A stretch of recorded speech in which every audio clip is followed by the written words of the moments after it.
Welcome to Whispers from History, the quiet corner of the internet where the past unfolds gently and your mind can finally rest.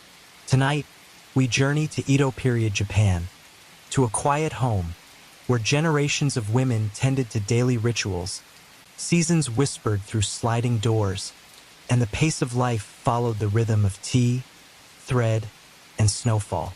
You'll follow Okayo, a devoted mother and daughter, through the changing seasons, from summer rains to winter silence, in a story woven with the gentle threads of domestic life, tradition, and stillness.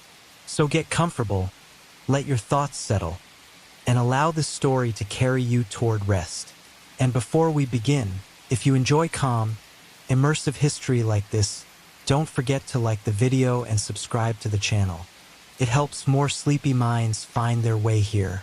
Now, let us begin. Chapter 1: The Castle Awakens.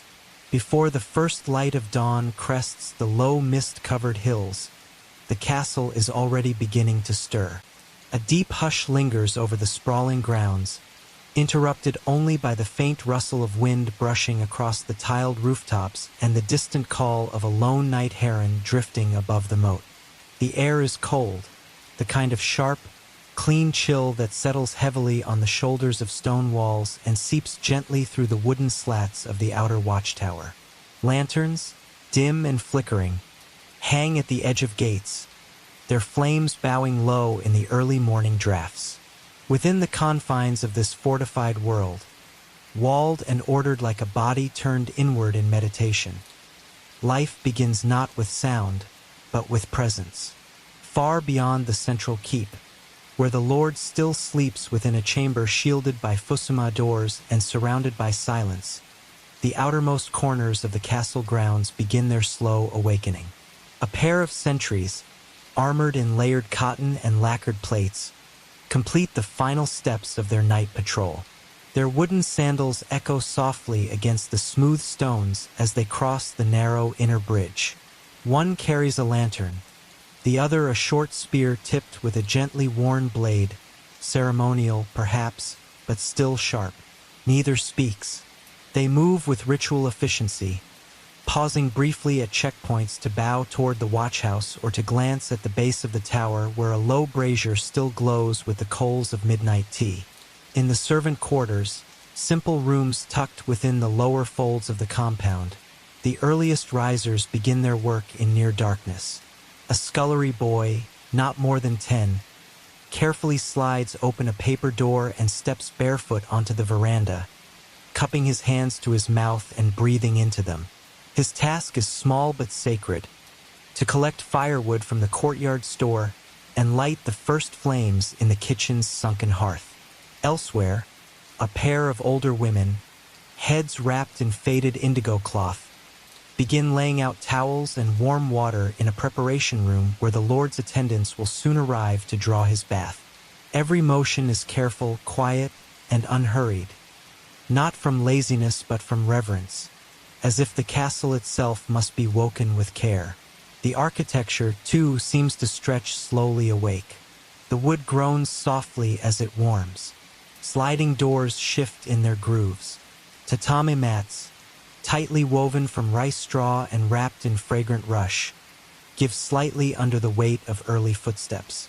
And outside, in the corridors between buildings, the castle's narrow gardens release their scent into the morning. Pine needles, camellia, and the subtle, ancient aroma of damp stone. The rhythm of the castle's morning is not set by clocks or bells, but by practiced habit and natural harmony. There are no shouted orders, no servants running late, just the slow layering of tasks, water drawn, cloth folded, incense lit. In one corner of the outer courtyard, a junior samurai sharpens his blade with even strokes of a whetstone, each movement matched to his breath. In another, a stable hand leads 2 horses to the edge of the moat to drink, their nostrils steaming in the cool air. In the upper levels, still hidden from sight, preparations are made for the day's rituals. A low-ranking retainer steps softly into the Lord's antechamber and kneels, waiting. He will not speak until summoned, even if the wait stretches long. Behind him, two more servants quietly fold the bedding in which the lord and his consort slept. The futon aired, the sheets neatly rolled and bound with cloth ties. No detail is overlooked. In a world ruled by protocol and symbolism, cleanliness and order are a form of devotion. The castle is not merely a place of stone and wood. It is a living entity, a system of breath and movement, of roles and rituals. Every individual within its walls has their place, and every place has its moment. Even the birds seem to know their cue.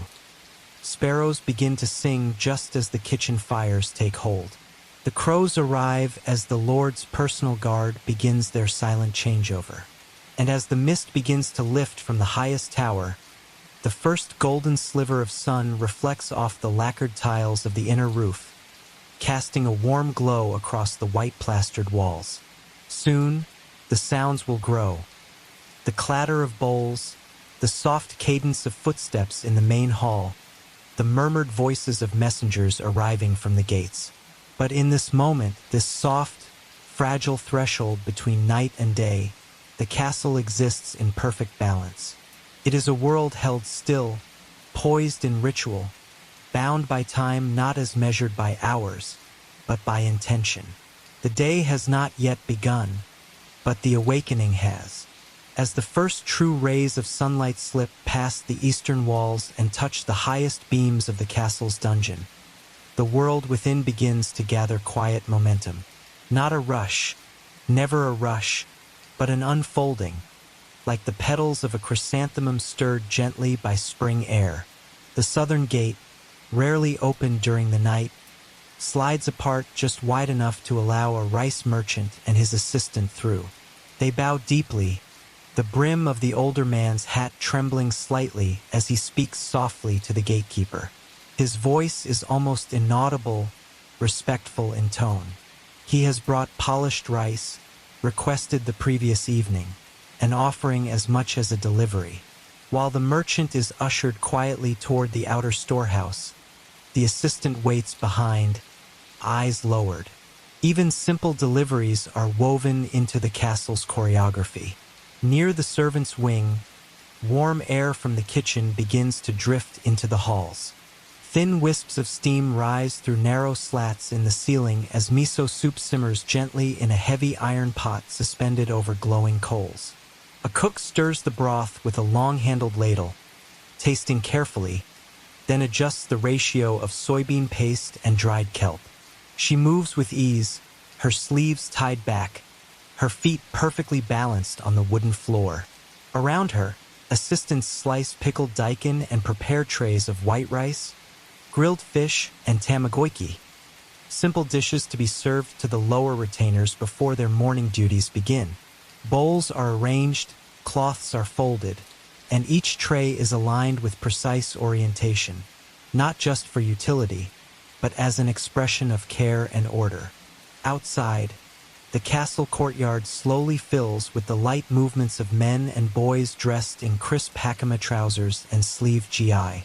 They gather in clusters near the archery range, where straw targets stand at fixed distances along a polished dirt path.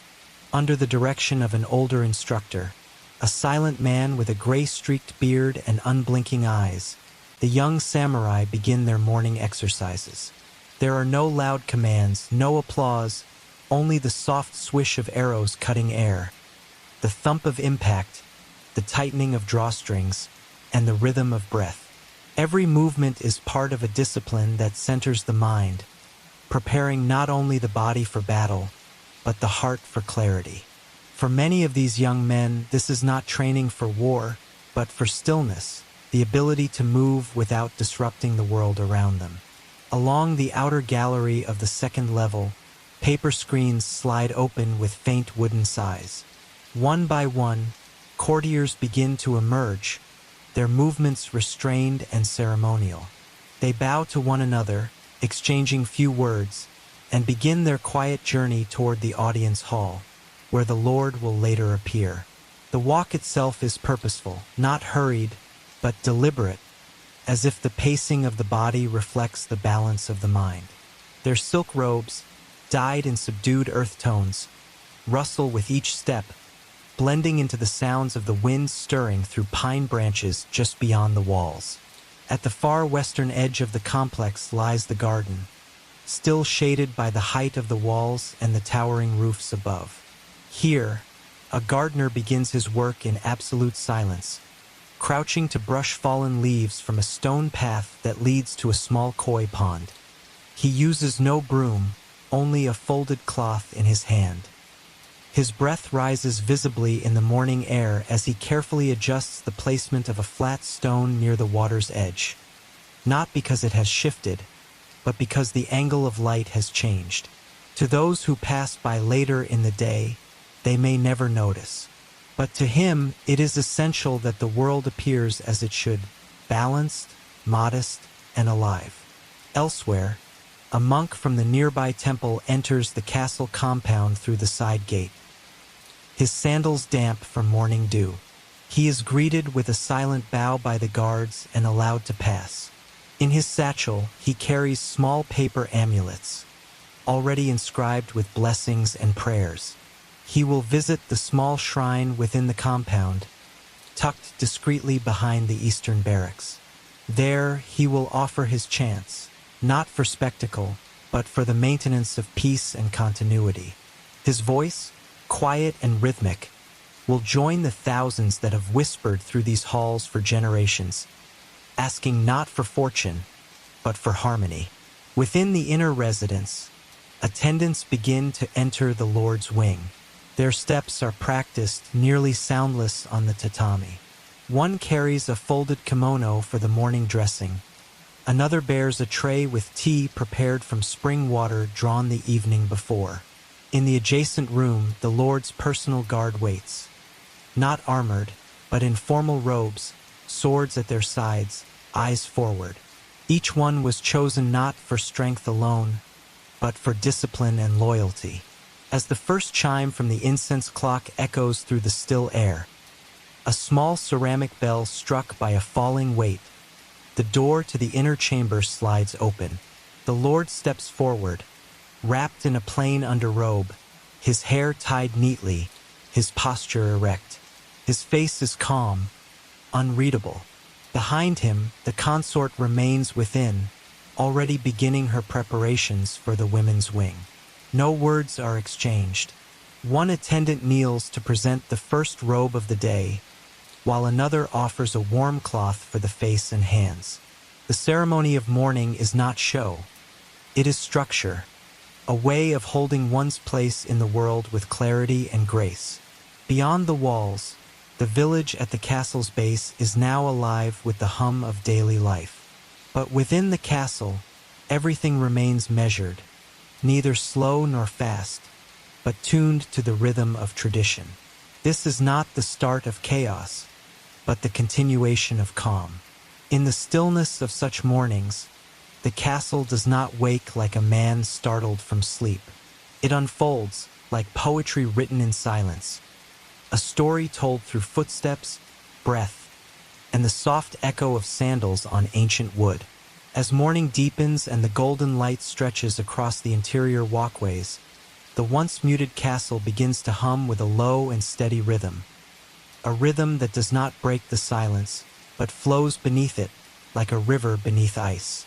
The wooden hallways grow warmer as the sun touches their polished planks, and dust motes drift lazily in the beams of light that slip between open shoji screens. These corridors, long and deliberate in design, serve not just as passage but as a kind of contemplative space, transitions between rooms, between ranks, between the inner world and the outer. Their quietness is by design. A footfall here can carry meaning, and in a castle where one's position in society is measured in steps, even walking becomes a performance of identity.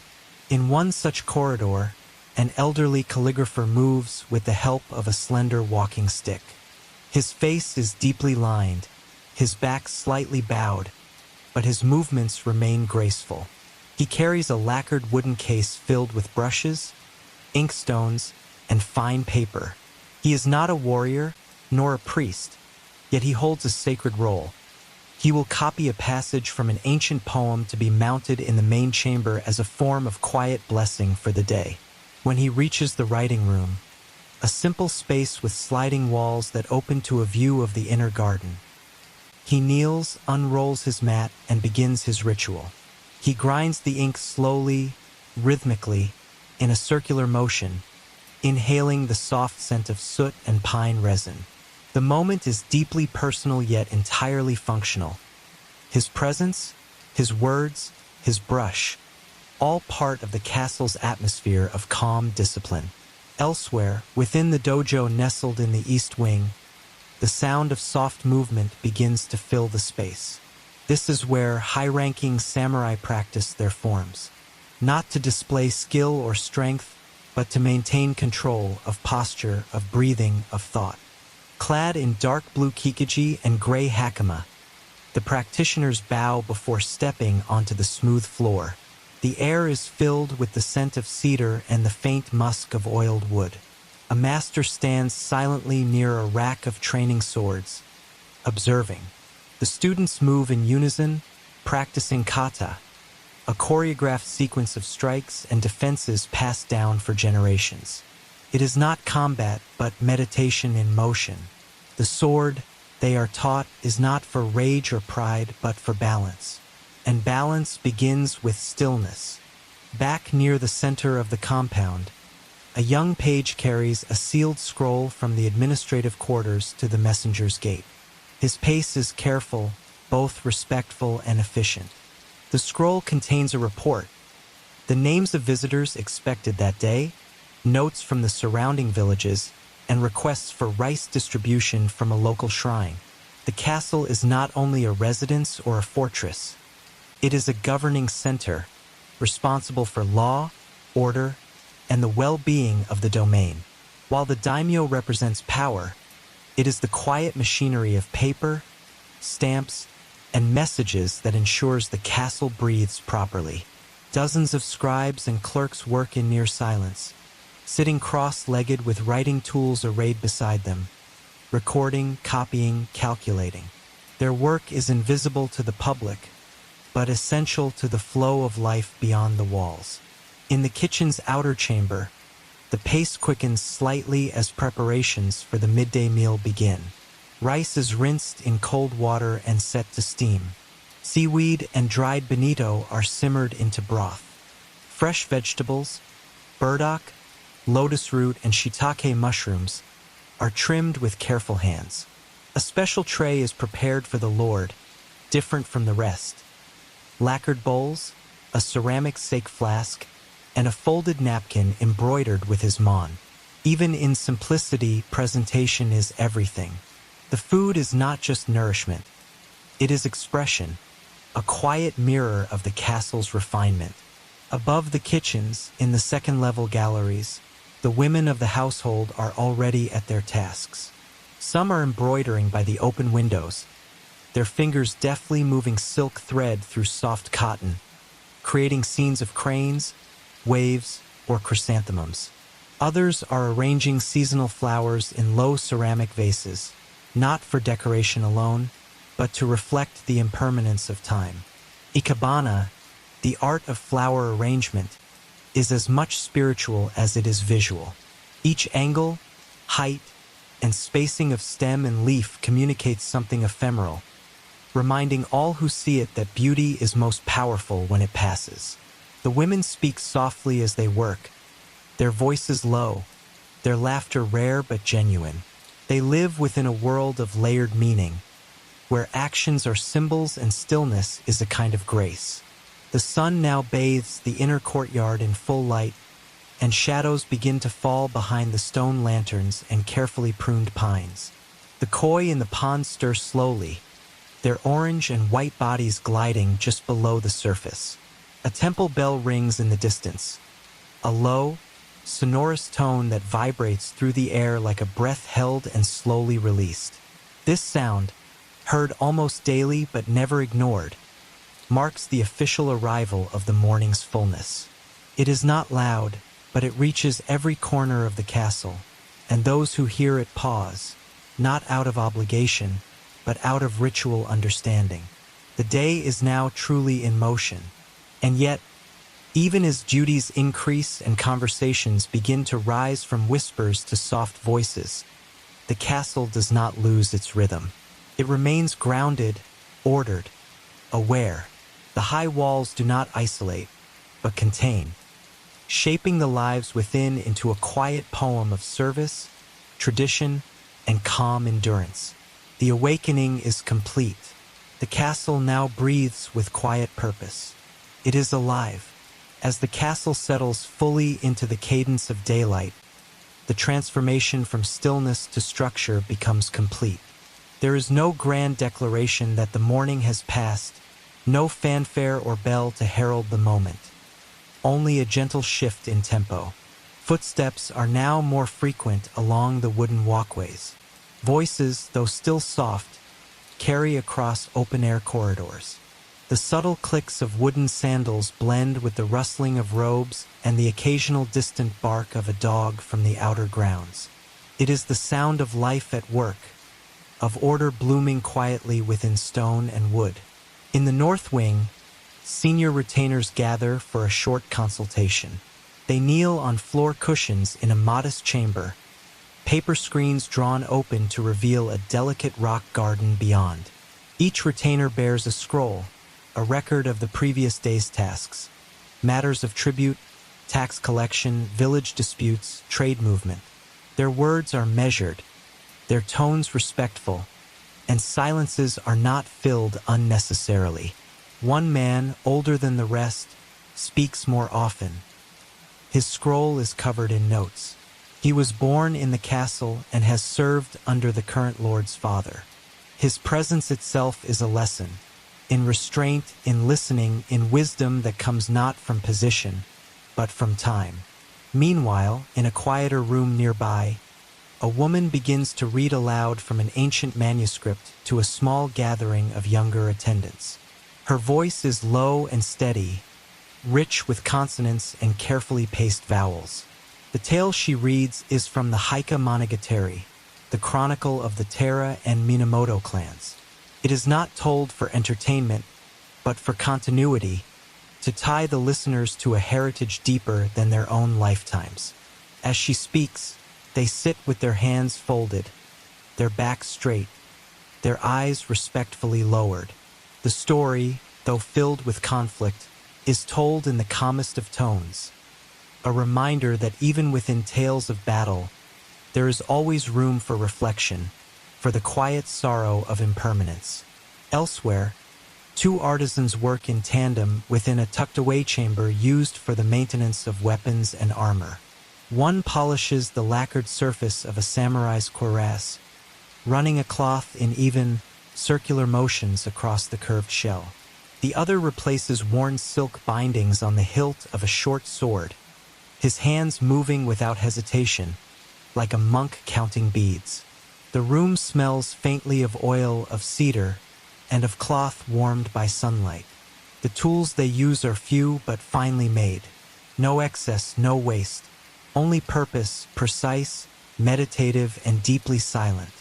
Just outside the eastern garden wall, two young boys gather fallen branches beneath a blossoming plum tree. Apprentices to the gardeners, they are learning by doing, by watching, by moving quietly. Each stick is chosen carefully, not too large, not too brittle. They will be used to maintain the charcoal fires in the writing hall and to feed the small flames beneath the teapots in the women's quarters. As they work, one glances upward to see a crane lifting from the pond, its wings wide and slow. Neither speaks. The bird passes overhead in a graceful arc, disappearing over the stone wall toward the forest. The boy returns to his work without breaking the rhythm. He does not yet understand the meaning of such moments, but he will, in time. Meanwhile, in a quieter room nearby, a woman begins to read aloud from an ancient manuscript to a small gathering of younger attendants. Her voice is low and steady, rich with consonants and carefully paced vowels. The tale she reads is from the Heike Monogatari, the chronicle of the Tara and Minamoto clans. It is not told for entertainment, but for continuity, to tie the listeners to a heritage deeper than their own lifetimes. As she speaks, they sit with their hands folded, their backs straight, their eyes respectfully lowered. The story, though filled with conflict, is told in the calmest of tones, a reminder that even within tales of battle, there is always room for reflection, for the quiet sorrow of impermanence. Elsewhere, two artisans work in tandem within a tucked-away chamber used for the maintenance of weapons and armor. One polishes the lacquered surface of a samurai's cuirass, running a cloth in even, circular motions across the curved shell. The other replaces worn silk bindings on the hilt of a short sword, his hands moving without hesitation, like a monk counting beads. The room smells faintly of oil of cedar and of cloth warmed by sunlight. The tools they use are few but finely made. No excess, no waste. Only purpose, precise, meditative, and deeply silent. Just outside the eastern garden wall, two young boys gather fallen branches beneath a blossoming plum tree. Apprentices to the gardeners, they are learning by doing, by watching, by moving quietly. Each stick is chosen carefully, not too large, not too brittle. They will be used to maintain the charcoal fires in the writing hall and to feed the small flames beneath the teapots in the women's quarters. As they work, one glances upward to see a crane lifting from the pond, its wings wide and slow. Neither speaks. The bird passes overhead in a graceful arc, disappearing over the stone wall toward the forest. The boy returns to his work without breaking the rhythm. He does not yet understand the meaning of such moments, but he will, in time. Back in the castle kitchens, a rhythm of preparation continues. The large iron cauldrons now simmer gently with vegetable broth. Trays are stacked for transport, each marked for rank and wing, ensuring the right meal reaches the right person in the right portion. A junior cook quietly adjusts a ceramic pot of pickled plums. Another slices strips of nori. The meals are modest but presented beautifully. Each one is a gesture of care, even to the most humble retainer. As trays are lifted and carried out, the kitchen grows quieter again, falling back into soft activity, always working, never rushing. In the Lord's chamber, a private scribe reads quietly from a list of scheduled audiences and messages delivered that morning. The Lord, seated near a painted screen depicting a crane among reeds, listens with serene attention. His face reveals nothing. He nods only once, then lifts a small ceramic cup of tea to his lips and drinks slowly. The chamber is otherwise silent, save for the soft crackle of incense burning beside a scroll marked with calligraphy. Not a command, but a poem. It reads, "In stillness we move, in silence we rule." Soon, a short meeting will begin. A single envoy from a neighboring province waits in the outer hall, rehearsing his lines in silence. But this moment, the moment between tea and duty, remains untouched. A quiet pause held with as much importance as the meeting itself. Above all of this, in the topmost watchtower, a lone guard stands overlooking the valley. He watches the thin trails of smoke rising from distant village homes. He hears the faint chirp of cicadas. He sees clouds passing slowly across the face of the sun. He stands not because of an imminent threat, but because it is his role, and his presence is part of the castle's breath. Now, as the sun begins its gentle arc across the sky, the awakening gives way to full consciousness. The castle is alive, but not loud. It is moving, but not hurried. It is at work, but not weary. Each life within these walls contributes to a harmony that cannot be seen, only felt, like the tension of a string just before it's plucked, or the space between heartbeats. And though the world outside may turn with wars and storms and shifting powers, within the walls of this castle, there is balance, in motion, in ritual, and in rest. The castle has awakened. Chapter 2. the Lord's morning. While the castle's outer quarters have already settled into the daily rhythm of motion and duty, the Lord's morning begins with ceremony, not out of vanity or spectacle, but as a deeply ingrained custom inherited through centuries of rule and remembrance.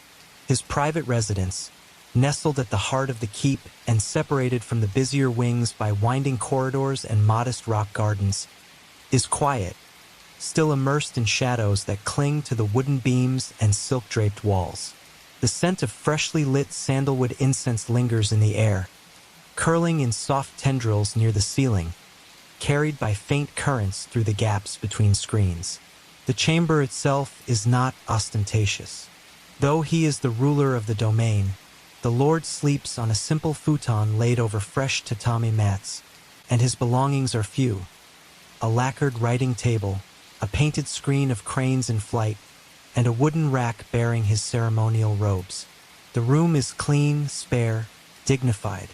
It reflects not only his rank but his discipline, for within the codes of the samurai, austerity is not weakness but strength.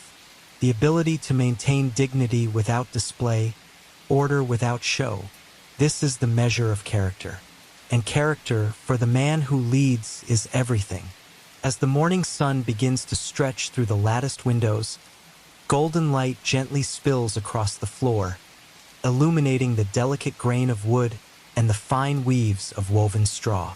An attendant kneels quietly just beyond the fusuma door, waiting without knocking.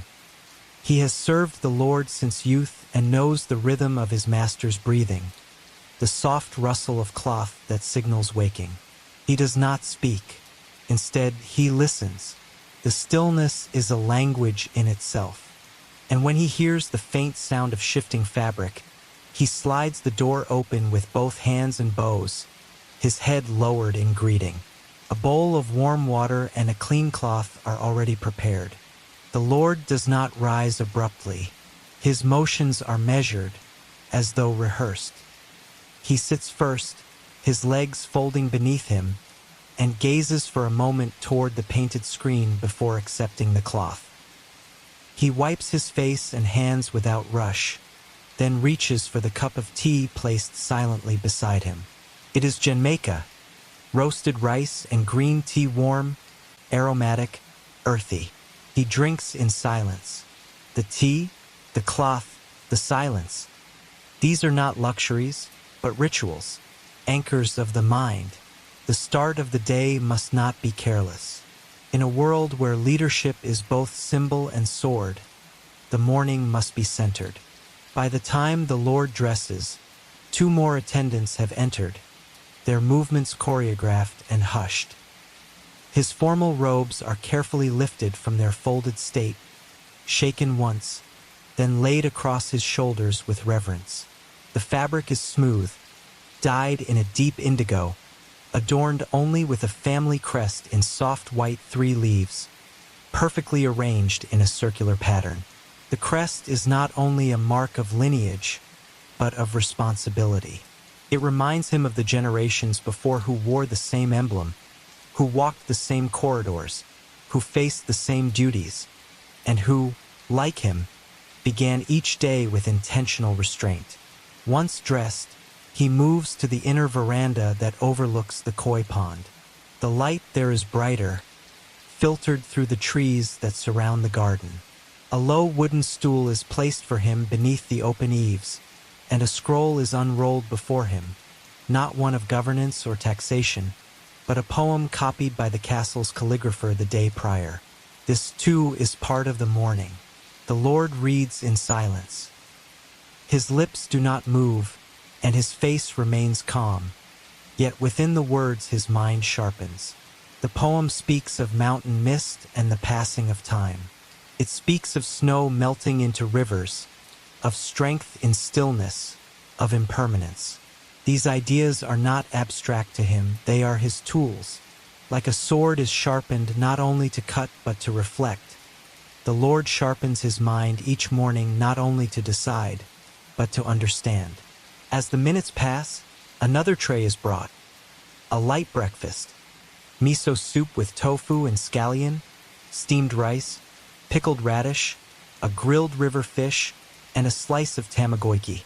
Each item placed with care, each dish balanced in color and texture. He eats slowly, each bite measured, the act of nourishment as deliberate as any written decree. The food sustains not just the body, but the memory of the domain's labor, the farmers who tilled the rice, the fishermen who cast the nets, the cooks who woke before the sun. Gratitude is not spoken aloud, but it is present in every motion. By the time the meal concludes, the sun has fully risen, and the sound of life beyond the inner wall begins to reach his ears. The steps of retainers, the hum of discussion from the meeting rooms, the soft creak of armor being adjusted in the training yard. He remains seated, letting the world move around him before stepping into it. This stillness is his armor, this quiet his shield. When he finally rises and makes his way toward the outer chambers to begin his audience with the council, he does so not as a man awakened by chance, but as a leader who has prepared his spirit, his body, and his purpose for the day ahead. The transition from the Lord's private quarters to the administrative heart of the castle is marked not by doors or walls, but by energy, a subtle shift in air, in presence, in expectation. As he steps into the corridor that leads to the council chamber, attendants bow low, their foreheads nearly touching the floor. No words are exchanged. His arrival is noted by posture, not speech. Silence, once a companion of reflection, now becomes an instrument of authority. It travels ahead of him, announcing his presence to those waiting in still rooms beyond. The corridor itself is unadorned, lined with polished cedar and a narrow runner of woven reeds. Along the outer wall, bamboo shades hang over rectangular openings, filtering the morning sun into clean, diagonal slashes of light. The air smells faintly of pine and oiled wood. This is the path every daimyo of this domain has walked, hundreds of mornings, countless seasons. And in the subtle creak of each floorboard, there is memory. Not just his own, but his ancestors'. The architecture remembers. At the far end of the corridor, the council chamber awaits. It is not large, but it is deliberate. The tatami are new, refreshed with each change of season. A central ink scroll, mounted upon the rear wall, reads, "Governing is listening." Beneath it, a simple flower arrangement, twisted pine branch, one camellia, a sprig of moss, rests in a dark ceramic vase. The message is clear without being forceful. Nature, order, and quiet dignity. These are the true pillars of leadership. As the Lord enters, all present rise to bow in unison. His counselors, 8 in total, kneel at fixed intervals on both sides of the central mat. Each one is of noble background, trained in both governance and restraint. The oldest, seated at the Lord's immediate right, has served for nearly 30 years and has spoken directly to 3 generations of lords. The youngest, just over 20, bows deeper than the rest and says nothing until addressed. These are men of thought, not of performance. Their robes are subdued, their hair neatly tied, their hands resting quietly on their thighs. The Lord seats himself at the head of the chamber. A low table is placed before him, bearing only a tray with a writing brush, an inkstone, and 2 sealed scrolls. The meeting begins without fanfare.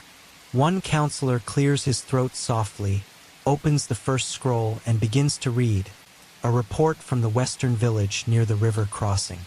There has been flooding, modest but enough to damage several homes. Requests for lumber and roof tiles have been submitted. The counselor does not rush. Each sentence is pronounced clearly.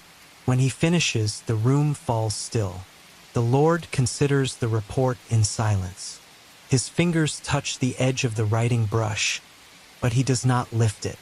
He closes his eyes for a moment, not from weariness, but from focus. Then, without raising his voice, he speaks. Have the lumber prepared from the southern storehouse. See that the roof tiles arrive by the 14th day. His voice is calm, his rhythm slow. Send a monk from the inner temple to bless the homes once repaired. No further explanation is needed. The decision is not just administrative. It is moral. To govern well is to see the people, even when they are unseen. The second scroll concerns trade. A merchant family from the port city has requested access to a new shipping route. There are benefits: more rice brought in from inland provinces, more silk to trade at the next seasonal fair. But there are risks: pirates along the coast, potential imbalance in current tax divisions. The discussion that follows is respectful, thoughtful. Each counselor speaks only when addressed. Their arguments are clear, supported by records and precedent. The Lord listens without interruption. When he finally answers, he does so with restraint. Let the merchant speak before us next moon. Until then, increase patrols along the southern coast. If their request is just, they will wait.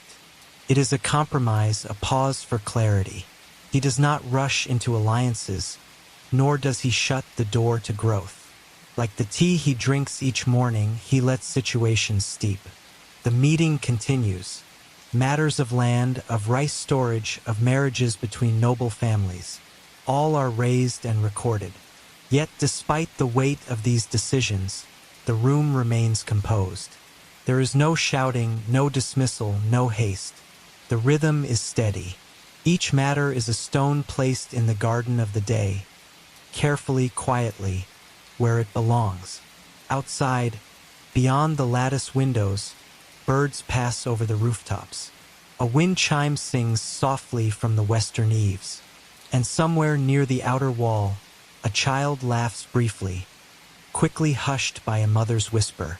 Life continues outside these walls. But within, the Lord remains still, listening, discerning, acting. By the meeting's end, a scribe quietly steps forward and collects the records.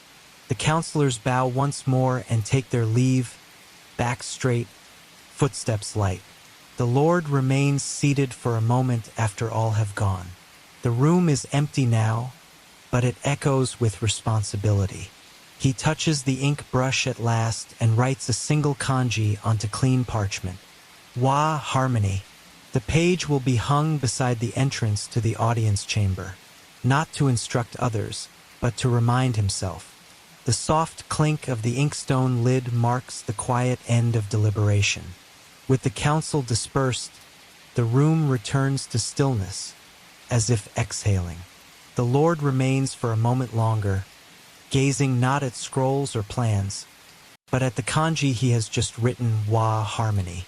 The character itself, composed of curved and intersecting lines, holds centuries of meaning in its form. It is not a declaration, but an aspiration, a daily reminder of what leadership requires. Not force, but balance. Not imposition, but understanding. He folds the paper neatly and places it on a lacquered tray. It will be mounted just outside the western corridor before the afternoon. Its presence, simple and unspoken, will guide others who walk those halls. Then, without word, he rises and steps into the adjoining gallery, a long space that faces the inner courtyard. The floorboards here are warmer from the sun, and the scent of the open garden carries inward. There is a stone lantern in the center of the view, partially covered in moss. A pine tree leans toward it at an angle that appears artless but is perfectly intentional. An attendant appears and bows deeply, bearing a message. The monk from the temple has arrived. The Lord nods, not in urgency, but with calm acceptance. This visit, too, is a part of the rhythm, not for ceremony, but for continuity.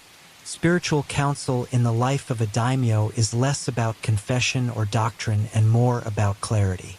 Just as the sword must be sharpened to cut cleanly, so must the mind be cleared of pride and clouded judgment. A meeting with the monk is as natural as eating or breathing. They meet in the meditation chamber, a small, round space with only 2 cushions and an alcove bearing a dried arrangement of winter reeds.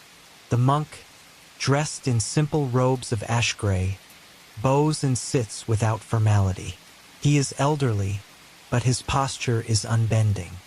His hands rest atop his knees, one thumb circling the other slowly. The Lord joins him, and for a time, there is no speaking. The silence between them is not empty, it is instructive. It allows thought to settle like snow on still water. When the Lord finally speaks, his voice is lower than before. There is unrest in the outer province, he says. It is not rebellion, not yet, but it breathes like fire in buried coals. The monk does not answer immediately. Instead, he closes his eyes. Then, softly, he replies, "Then step lightly, before the wind awakens it."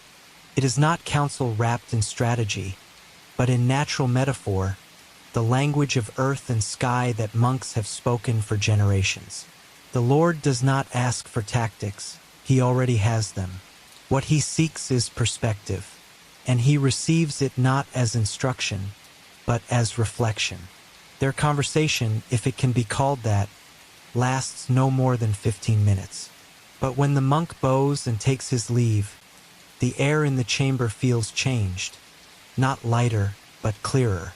The Lord does not return immediately to paper or counsel. Instead, he remains seated. He listens to the faint sound of the wind outside. Somewhere in the corridor, a broom is sweeping fallen pine needles. The rhythm of its strokes is steady, soothing. Life continues as it always does, and the world offers no urgency. Soon, another visitor arrives. A boy, perhaps 10 years of age, the Lord's nephew. He is announced only with a whisper by an attendant, and permitted entry without ceremony. The boy enters cautiously, bowing deeply, then sits opposite the Lord, who gestures for him to relax. On the floor between them is a wooden puzzle box, its lacquer dulled from years of use. The boy fidgets. He is not yet sure whether this is a lesson, a test, or a punishment. The Lord picks up the box and turns it once in his hand. "Do you remember how to open it?" he asks, voice even. The boy nods. "Yes, my lord." He takes the box and begins. Slide left, press bottom panel, twist the edge. His fingers hesitate once, then continue. Within moments, the lid lifts, and inside is a folded piece of silk with a single painted leaf. The boy bows again, unsure. The Lord nods once. To know something once is skill. To know it always is practice. The boy smiles faintly, the kind of smile only a child can offer, one of quiet relief wrapped in pride. They speak no further. The boy is excused with a nod and a warm glance. He leaves more upright than he arrived. The Lord, once again alone, turns the painted leaf over in his hands. It is from a maple, its veins traced in gold ink. A reminder, perhaps, of change, of youth, of seasons, of all things that pass. By midday, the castle is fully alive. The outer walls echo with the ring of hammers repairing a cart. In the barracks, armor is being inspected, cleaned, prepared. In the stables, horses are fed and brushed. In the outer kitchens, rice is steamed for workers and guards. Messages arrive and depart, carried by swift riders or sent via runners through the forest roads. Each action is small, but each is part of the whole. And in the center of this quiet engine sits the Lord, not as a ruler by force, but as a keeper of rhythm. His morning has been long, but never rushed. He has not raised his voice, nor wielded a blade, yet he has led. Through attention, through quiet, through presence, he stands once more, stepping into the open gallery. The wind has shifted slightly. A scent of plum blossoms carries from the eastern grove. He closes his eyes, breathes deeply, and listens. The castle breathes with him. The morning is complete. Chapter 3, the outer lands, beyond the outer gates of the castle, where the stone paths give way to pressed earth and the scent of pine replaces incense. The realm unfolds into quiet layers of land and labor. Here lie the outer lands, the vast countryside dotted with rice fields, bamboo groves, and sleepy villages that bend gently to the wind. The people who live here do not wear crests or draw blades. Their loyalty is not expressed through oaths, but through planting, harvesting, and surviving the seasons. They are the unseen spine of the domain, quiet, constant, enduring. In the village of Mayagata, nestled between two hills and shaded by cedar, the day begins not with bells but with birdsong. Thin curls of smoke rise from thatched rooftops as hearths are stoked, and the first pots of morning porridge begin to simmer. A farmer named Genji steps outside his narrow home, rubbing his calloused hands together before picking up his wooden hoe. He has tilled the same patch of land for 17 years, and though his back bends more than it once did, his rhythm remains unbroken. The rice paddies shimmer faintly in the morning light, water reflecting pale clouds overhead. Frogs leap silently from one stone to another as Genji walks along the dike paths, inspecting shoots. His eyes are sharp, trained not through books or instruction, but through observation, through watching the color of leaves, the tilt of water, the behavior of birds. Nature, to him, is not poetic. It is instructional. If the birds leave early, a storm will follow. If the wind comes from the north and carries cold, the planting must wait. If the frogs are quiet, something is wrong beneath the surface. His wife, Aki, remains inside preparing food for the midday break. She folds the rice into cloth bundles, each one wrapped with dried seaweed and tied with twine. Her motions are small, graceful, unthinking. They are the same motions her mother taught her, and her grandmother before that. She does not speak as she works, but hums softly, a tune from childhood that has no name. Her youngest child naps nearby, nestled in a woven basket lined with old kimono fabric, arms splayed and breath steady. In another part of the village, a potter named Haruto kneels before his wheel, shaping clay drawn from the riverbed 3 days prior. His hands move with care, thumbs thinning the rim, palms steadying the body. Each bowl must be identical in size, but not in soul. He listens to the birds as he works, not out of distraction, but because they help him feel the shape of time. The sparrows chirp faster as the day warms.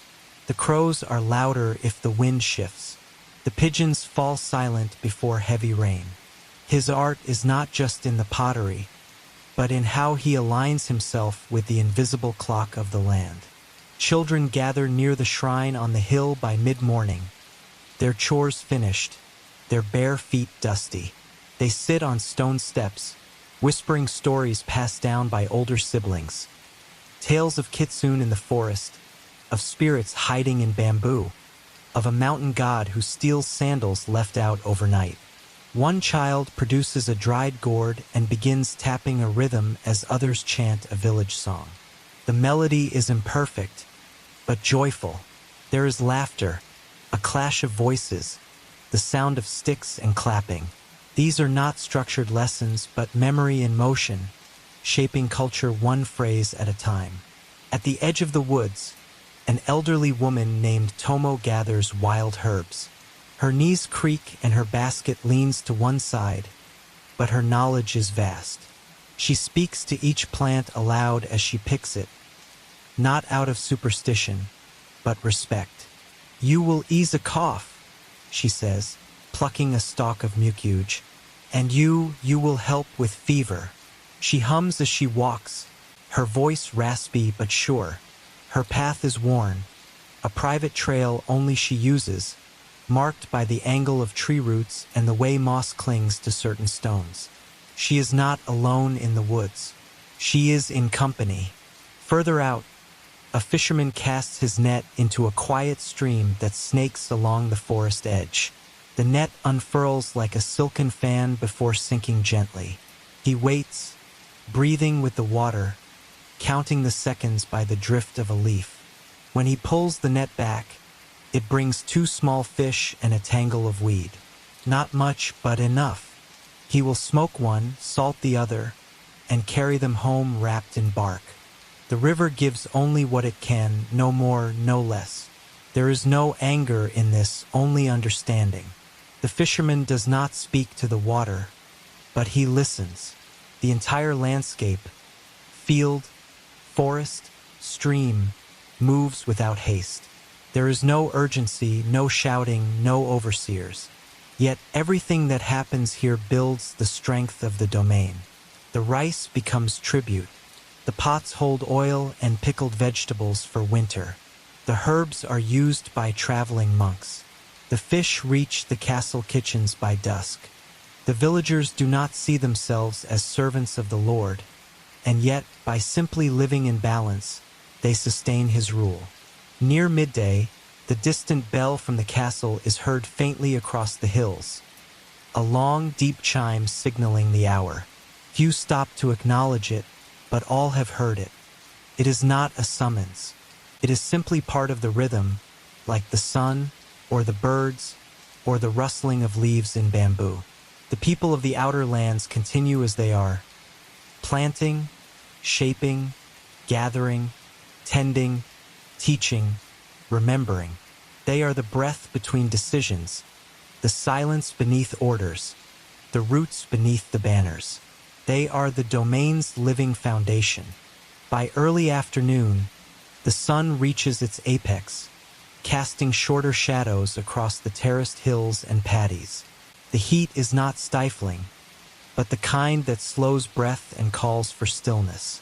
Most villagers retreat briefly into shade, under the eaves of a home, beneath the branches of a ginkgo tree, or inside a shed lined with straw. This moment, though short, is one of the few shared silences in rural life. It is not structured rest, not enforced, but a natural pause, honored by generations. In the field nearest the stream, Genji sets down his hoe and leans against a tree whose bark he knows like his own hands. The roots rise around him like fingers, cradling him as he drinks water from a gourd. He does not speak. Around him, dragonflies dart through the warm air, hovering above rice shoots like shimmering sentries. Their wings flicker, catching the sun. His breath slows. His thoughts do not wander, they settle. He knows the fields are healthy this season. There will be enough. Enough to store, enough to share, enough to send to the castle. At the village well, women gather to draw water, exchanging news in low voices. One speaks of a traveler who passed through 2 nights prior, telling stories of foreign silk ships. Another mentions her daughter's betrothal, arranged with a boy from the next province. There is no gossip here, only passing of knowledge, braided into tasks. As buckets fill and ropes creak, a small girl hums, imitating a lullaby half remembered from winter. An older woman joins her, adding harmony. The sound weaves into the hum of cicadas and the wooden slosh of water against stone. Further down the path, Haruto the potter has opened his kiln, revealing the fruits of 2 nights' fire. 30 bowls, 9 cups, 2 cracked by heat. He does not mourn the breakage. It is part of the process, a reminder that even earth, when tested by fire, may not hold its shape. The good pieces are laid in rows, their glazes reflecting green and ash, pale blue and deep rust. He examines each one not with pride, but attention. Which will go to the castle kitchen? Which to the traveling merchant? Which to the shrine? The bowls will carry rice and tea, but also craft, time, and care. Near the shrine at the top of the hill, the local priest emerges from the shade, broom in hand. He is middle-aged, barefoot, and smiling faintly as he sweeps fallen petals from the stone steps. His robes are patched but clean, and his movements are unrushed. He pauses now and then to admire a bird overhead or to press his palm against the ancient tree beside the shrine. It is said the tree is over 400 years old, planted by a monk who dreamed of peace in times of war. Now it gives shade to prayer and patience. Inside the shrine, small offerings sit neatly on the altar. A bowl of rice, a sprig of pine, a pebble shaped like a bird.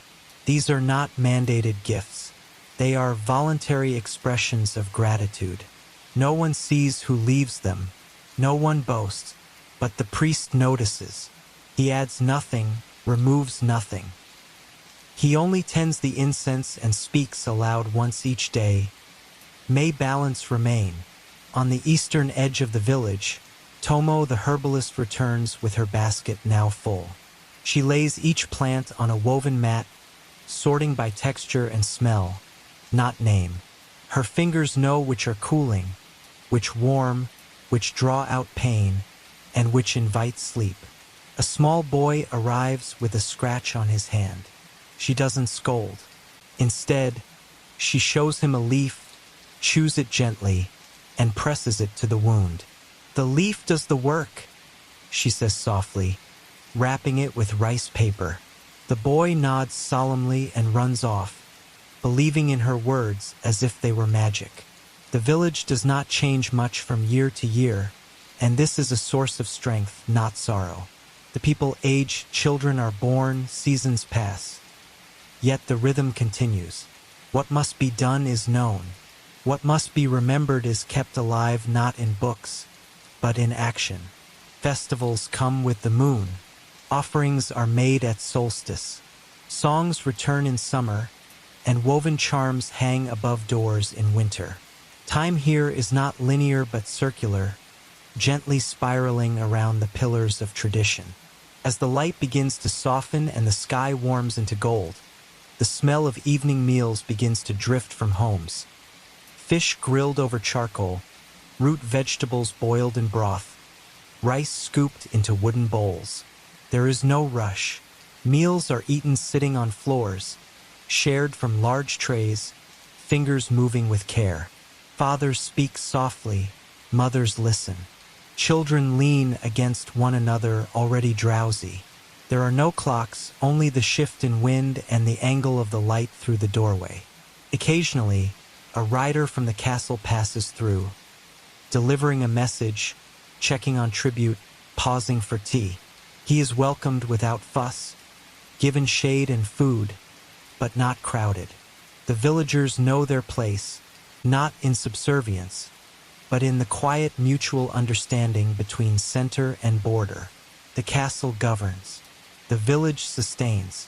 Both exist because of the other.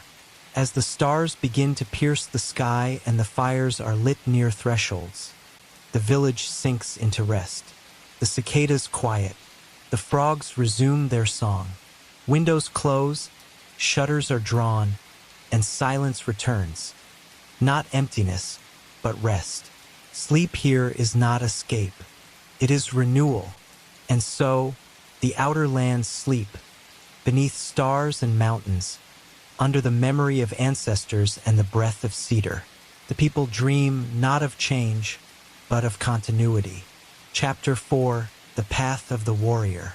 Long before the first bell of the castle sounds, the dojo stirs with motion. The wooden beams creak under shifting weight, and bare feet press against smooth floorboards worn by decades of silent discipline.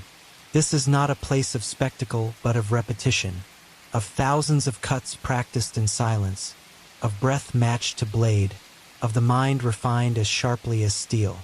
A samurai named Takashi stands in the center of the hall, motionless for a moment. His hands rest lightly on the wooden hilt of a bakken, a practiced sword carved from red oak. His eyes do not wander. He does not think of yesterday, nor of duties later in the day. He breathes, and with that breath, movement begins. His stance is low, centered. The bakken rises, cuts forward in a smooth arc, stops, returns. Again, then again. With each cut, there is no flourish, only precision. The motion is not fast, speed is not the goal. Stillness within motion, clarity within effort. This is the way. The kata or form is ancient, unchanged since the time of his great-grandfather. The room around him is quiet save for the gentle swish of wood through air and the soft rhythm of breath. Time disappears. Outside, the morning light filters through rice paper windows, casting faint geometric patterns on the polished floor. Dust motes drift in sunbeams. In one corner of the dojo, a scroll hangs vertically, inked with a single character, Mu, nothingness. It is not nihilism. It is emptiness as potential, silence as strength. It reminds Takashi of what the sword must become, not an extension of ego, but of awareness. He pauses, kneels, bows to the floor. The morning training has lasted 1 hour, though he has not counted. Time in the dojo is not measured in minutes, but in motion completed, breath exhaled, mind sharpened. He stands slowly, walks to the edge of the tatami, and sets down the bakken. A small basin waits there, filled with cool water and a cloth. He cleans his hands, not from filth, but from energy, from the focus that now returns to stillness. Back in his private chamber, Takashi removes his training robe and folds it precisely. Everything he owns is arranged by habit, not for show. His armor pieces wrapped in cloth, his bow leaning in the corner, arrows in a lacquered box. Above his low writing desk, another scroll bears the words of his teacher. The blade must cut first in the mind. He reads it each morning, not for inspiration, but remembrance. A servant arrives with a small tray, rice, pickled plum, salted radish, green tea. Takashi bows in thanks but speaks no words. The tray is placed before him on the floor, and he eats slowly without waste. Each bite is part of a ritual, fuel not for indulgence, but for duty. When he finishes, he rinses the cup, folds the cloth, and places everything back as it was. To leave disorder, even in small things, is to risk chaos in greater matters. Later that morning, he dons his formal clothing, a dark indigo kimono, family crest embroidered at the back. His katana and wakizashi are placed at his left side, but he does not grip them. A warrior is not defined by the weapon, but by the space between draw and strike. He walks through the castle corridor with calm steps, bowing respectfully to those he passes. A stable boy, no older than 12, bows so deeply his forehead touches his knees. Takashi nods gently in return. Respect, like skill, is practiced daily. By mid-morning, he enters the armory courtyard, where younger retainers train under the sun. He watches from a distance, not judging but observing. 2 spar with wooden poles, their footwork still uneven, their strikes too loud. A third sits cross-legged nearby, cradling a bruised hand. Takashi approaches him, kneels without a word, and unwraps the hand. The boy does not speak. Takashi dips cloth in water and binds the wrist with practiced ease. "Pain teaches," he says quietly, "but only if you listen." The boy nods, eyes downcast. Takashi leaves without waiting for thanks. Nearby, older warriors sit polishing armor. They discuss politics quietly, the shogun's recent visit to Kyoto, a distant skirmish near the mountain border, the shifting of rice taxes in southern provinces. Takashi listens but does not join. Words are tools, and tools, when used too freely, lose their edge. At noon, a bell sounds from the inner temple. Takashi turns his head slightly at the chime. It marks not obligation but transition. The morning of training has ended. The afternoon of service begins. He returns briefly to his chamber, lights incense, and bows once to the ancestral tablets on his small shrine. There are no names written, only generations remembered through silence. His father, his uncle, and the one before them all had knelt where he kneels. They are not ghosts. They are shadows cast by duty.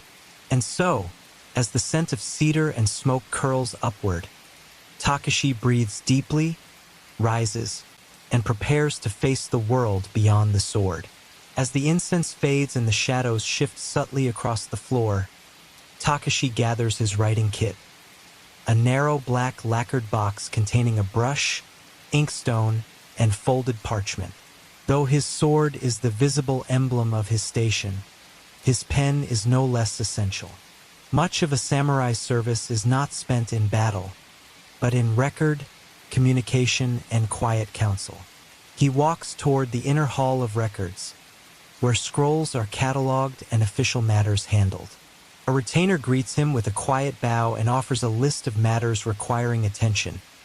A land dispute between two tenant farmers near the northern road, a formal complaint from a merchant about tolls at the bridge, and a written response needed for a temple's request for grain support.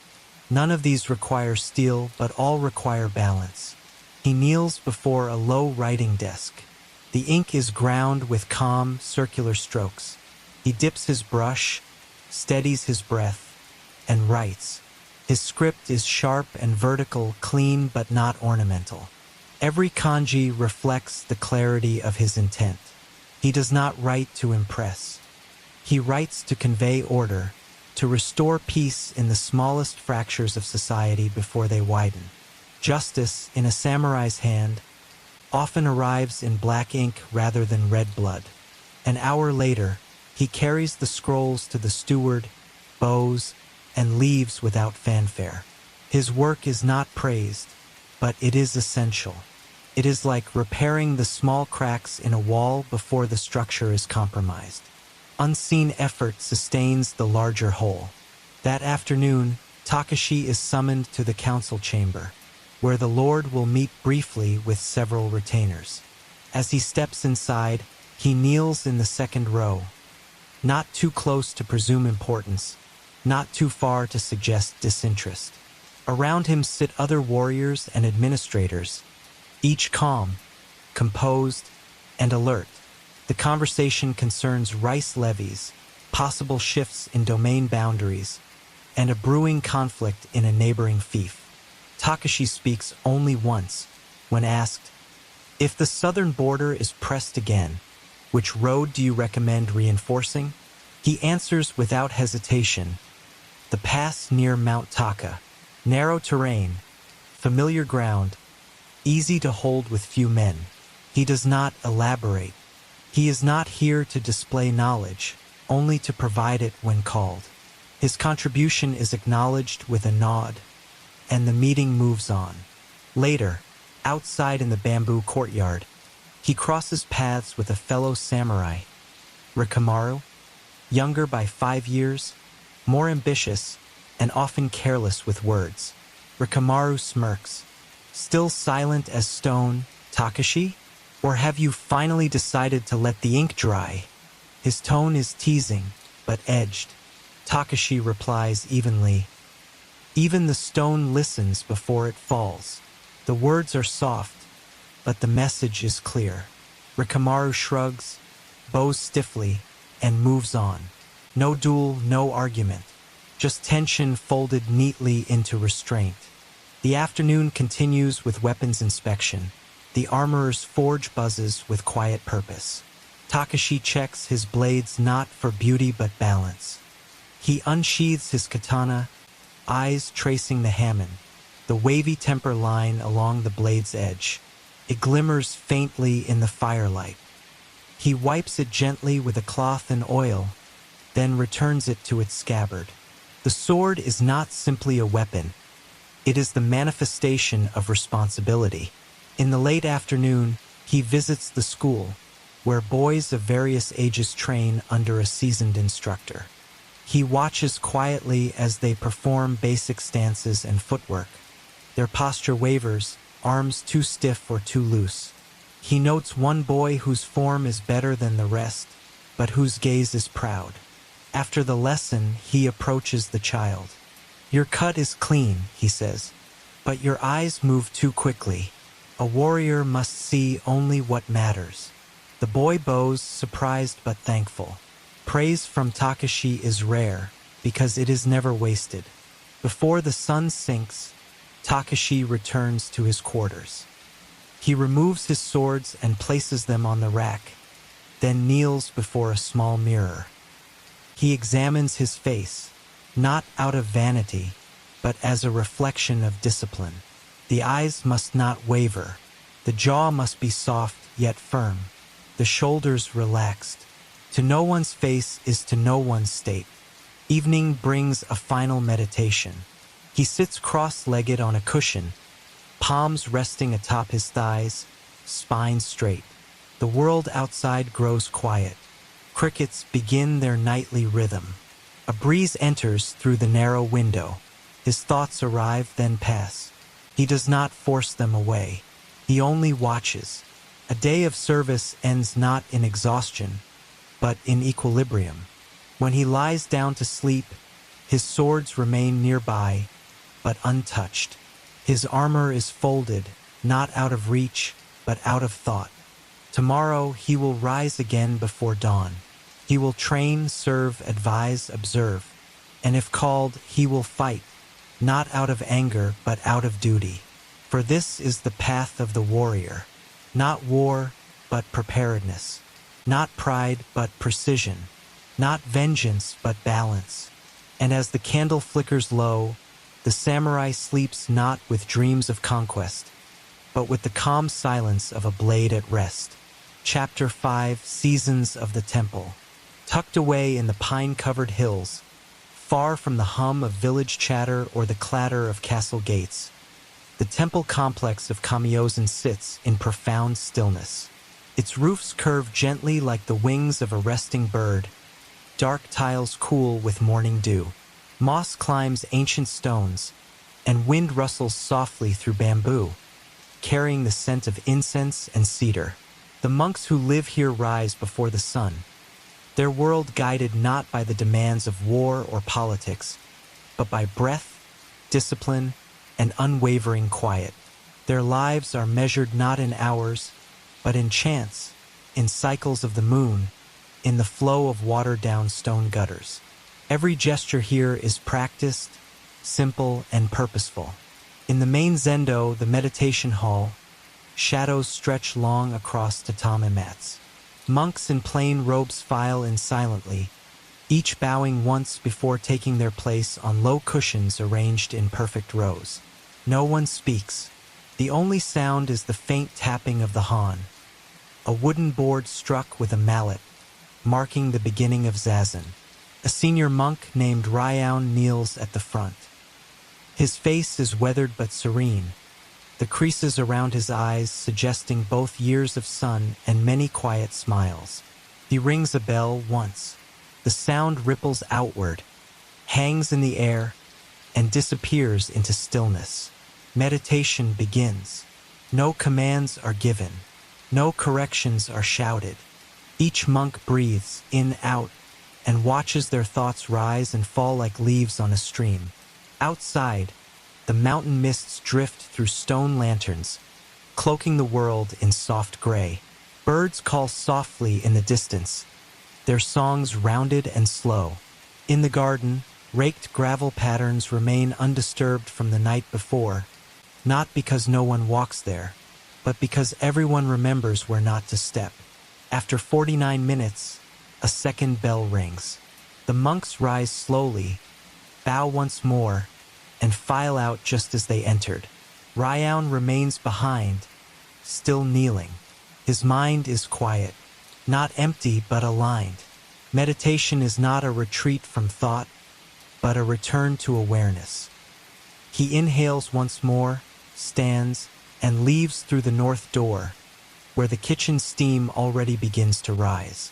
In the kitchen hall, younger monks prepare the morning gruel, a simple mixture of barley, rice, and chopped root vegetables. There is no seasoning beyond a trace of miso. A monk named Sojin, barely 16, stirs the pot with a wooden paddle, counting rotations silently. 40 to the left, 40 to the right. When steam curls gently but not violently, he stops. The elder cook, bald and wiry, nods silently and adds 3 cups of well water. Nothing more is said. Monks eat in silence. The bowls are black lacquer, identical in size and weight. Each monk bows to his food before lifting the lid. Chopsticks are held not like weapons, but like prayer beads. Meals last 12 minutes, not hurried, not leisurely. Every grain is eaten, not out of hunger, but out of respect. After breakfast, the monastery divides. Some tend the garden, others copy sutras in the library, and a few prepare for travel. Even monks must walk among the world from time to time, to offer teachings, assist in ceremonies, or simply remind those outside that silence can still exist. Ryan, however, returns to the lecture hall, where 3 young monks await their morning lesson. He does not open a scroll. Instead, he gestures to the window. "What season is it?" he asks. One answers, "Summer." Another says, "The 3rd month of the lunar calendar." The third, silent at first, finally says, "It is the season of still branches." Ryan smiles. "Good. Then today we will speak of trees." He leads them into the courtyard, where an old maple stands near a stone basin. "This tree has not moved from this place in 300 years, he begins, "and yet it has changed every day. We call that wisdom." The lesson continues not with lecture, but with walking, slowly, barefoot, around the garden path, noting moss growth, the curve of shadows, the warmth of stone. Observation becomes scripture. Stillness becomes instruction. By midday, the sun has burned through the mist, and the temple roof tiles gleam like polished slate. A distant bell chimes from a village shrine far below. Ryan turns his ear to it, recognizing the tone. "A funeral," he says. No one speaks. They bow slightly, a silent acknowledgement of impermanence. That afternoon, Ryan visits the Sutra archive, a cool, dark room filled with handwritten scrolls. Here, monks have copied texts for generations, not just religious scripture, but poems, philosophies, records of celestial events. The ink is made in small bricks, ground with water on flat stones. The paper is rice-thin, smooth, fragile. To copy a scroll is not to duplicate it. It is to live with it for a while, breath by breath. He selects a passage from the Hanya Shinjyo, the Heart Sutra, and begins to write. The brush moves slowly, deliberately. There is no hurry to finish. Each kanji is a breath. Each stroke is a moment. Outside, the sound of a bamboo fountain ticks like a heartbeat. As the sun begins to sink, the evening rituals commence. Monks return from gardens, tools cleaned and stored. The garden has been weeded, gravel re-raked, lanterns refilled with oil. At the central altar, incense is lit, and the evening chant begins, low, resonant, wordless syllables carried like wind across the stone. By nightfall, the temple rests again. Candles flicker behind rice paper walls. The air cools, and the pine-covered hills settle into silence. No one commands it. No one enforces it. It is the natural rhythm of a life devoted not to possession, but to presence. Evening deepens over the hills of Kamiyozan, and the temple breathes as a single body, slow, rhythmic, unshaken by time. In the monks' quarters, oil lamps cast warm pools of light on wooden walls. The scent of sandalwood lingers in the air, carried from the altar earlier that evening. Every monk is now at rest or in final meditation. But the temple does not sleep. It watches. In a chamber overlooking the eastern slope, Ryan writes not for the archives, but for himself. His brush moves in thoughtful arcs across parchment, recording seasonal reflections. He does this every solstice and equinox, as did his teacher before him. These entries are never read aloud or copied. They are folded, placed into a narrow wooden box, and sealed. It is not legacy he seeks, but release. Tonight he writes, "The pines do not count their needles, nor measure the wind, yet they endure. A man should live likewise." He places the paper into its box, closes it, and bows once toward the small candle still burning low. The next morning, mist returns to the hills, painting the slopes in shifting shades of gray. The monks begin again. A soft bell, cold water on the face, silent steps to the zendo. But today something is different. A guest has arrived. He is not a nobleman, nor a traveling priest. He is a farmer, old and bowed, his feet wrapped in worn straw sandals.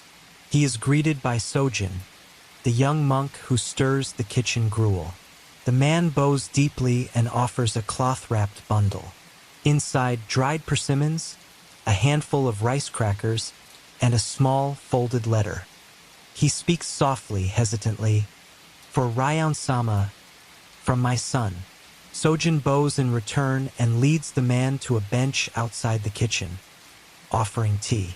Ryan, upon reading the letter, nods without surprise. He remembers the boy, the farmer's son, who once trained at the temple for a season during his youth. The letter is short. It thanks Ryan for his teaching, recounts the boy's marriage, and informs of the birth of a daughter. It asks for no blessing, only remembrance. Ryan takes the persimmons to the altar. He places them beside a lit stick of incense and bows. This, he knows, is the true purpose of the temple. Not to ascend away from the world, but to reflect it quietly and return meaning where chaos once lived. The monks may live in stillness, but their hearts must never close. That afternoon, a storm gathers.